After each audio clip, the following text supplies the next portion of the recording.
The opposition is not pleased by an independent review into the 2012 Rubis gasoline leak.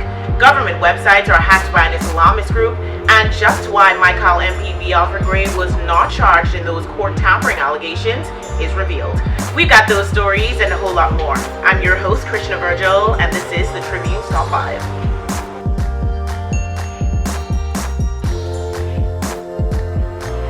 The independent review into the government's delayed release of the report into the 2012 Rubis gasoline leak is nothing more than a ploy to pacify residents. This, according to the F&M. F&M Deputy Leader Peter Turnquest has urged residents in the Marathon area not to fall for the government's decision to appoint a retired justice to conduct an independent review into their delay of releasing a report into the 2012 Rubis gasoline leak. Mr. Turnquest said given the government's track record, it is doubtful that the process will be transparent.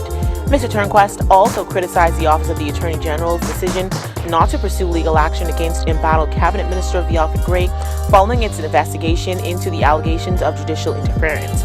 He told the Tribune, quote, "These instances certainly give us great reason for concern. I think it is fair to say that we would have expected and we would still like to demand a full and transparent review of all of these matters. The matter of the supposed legal opinion from the Attorney General with respect to the Public Accounts Committee, now the Gray matter, and now this supposed independent justice review. It just gives reason for concern," end quote. In a statement released on Monday, Attorney General Allison Maynard Gibson said Justice Joseph Strawn's review of the delay in releasing the report by Black & Veatch International is intended to ensure that the process to support future investigations and inquiries conducted in the public interest are managed according to international best practices, as well as to ensure timely disclosure when these reports are going to be made public. Prime Minister Perry Christie said he hoped for a speedy resolution to the dispute between the Bahamar officials and the resort's main contractor in the interest of the Bahamian people after he chaired a meeting on Monday with both parties over the property's opening delays. The Prime Minister suggested some progress had been made in his mediation with the interested parties after he met with representatives from Bahamar, China Construction America, and the Chinese ambassador, where he articulated a position he said he hoped would result shortly in a shared position by all parties. He said because of the government's contractual commitment to make contributions to Bahamar, his administration has no room for error, no room for mistakes with respect to the single largest investment in the country's history. His comments came after a well-placed source in the Christie administration told the Tribune that Bahamar did not have the cash to finish the project or pay the contractor. The source, who did not want to be named, said Bahamar executives have been locked in meetings with CCA attempting to work out a deal to finish the resort before the end of the year. However, the source said it is unlikely. The House of Assembly adjourned unexpectedly on Wednesday after Prime Minister Perry Christie revealed that government websites were hacked. The Ministry of Tourism revealed on Thursday that a Tunisian Islamist activist group called the Falaga Team was responsible for hacking 2 government websites on Wednesday. Out of caution, all government websites have been checked for possible breaches and reinforced against potential vulnerabilities by implementation of software patching, a statement from the ministry added. As part of its long-term strategy, the government intends to convene a meeting of industry experts to review the government's websites to find the best safeguards to protect future attacks.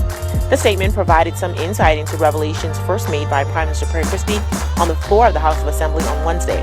Mr. Christie initially told parliamentarians that the Ministry of Tourism's website had been hacked, an incident which Mr. Christie said had posed enormous national security implications for the country.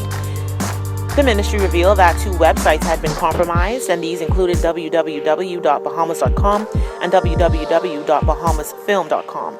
According to the statement, the hacks occurred on Wednesday morning. Speaker of the House of Assembly, Dr. Kendall Major, on Wednesday ordered the Public Accounts Committee to stay its hand regarding its investigation into Urban Renewal 2.0 until Parliament could decide on the way forward.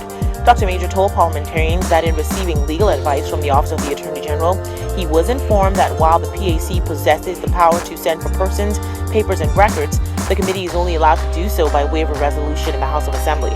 He added that the Office of the Attorney General had also advised him that the PAC is confined to examining only documents that are tabled at Parliament. The Office of the Attorney General provided the advice in response to Dr. Major's petition, which included 2 questions. Quote, is the PAC confined to examining only those documents which have been audited, tabled, and referred to it?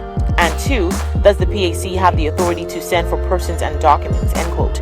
Dr. Major said, quote, The answers to the questions whether the Public Accounts Committee is confined to examining only those documents which have been audited, tabled, or referred to it, the answer is yes, although this is not construed conjunctively. What is clear is that the Public Accounts Committee may only examine and report on documents which are before the House. He added, the role and the function of the Public Accounts Committee, like any other standing or select committee of the House, is confined to the terms of reference which the House has given it, and a select committee which purports to act outside the delimited area would be acting ultra vires. End quote.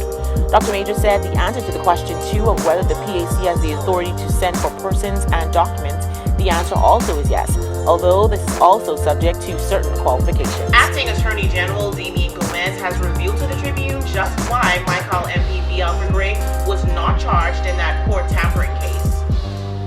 Mr. Gomez said the Attorney General's office would have opened itself up to a possible lawsuit if it pursued legal action against Michael MPV Alfred Gray in a case that grabbed headlines, explaining that the Miguana administrator Zephaniah Newbold was unable to recall key information. His statement to the Tribune came after Attorney General Allison Maynard Gibson released a statement last week, citing conflicting evidence as her office's reason not to initiate criminal proceedings in the matter involving Mr. Gray, Mr. Newbold, and a 19-year-old Jaquan Charlton. In March, Mr. Newbold convicted and sentenced Mr. Charlton to prison for assaulting a police officer and resisting arrest.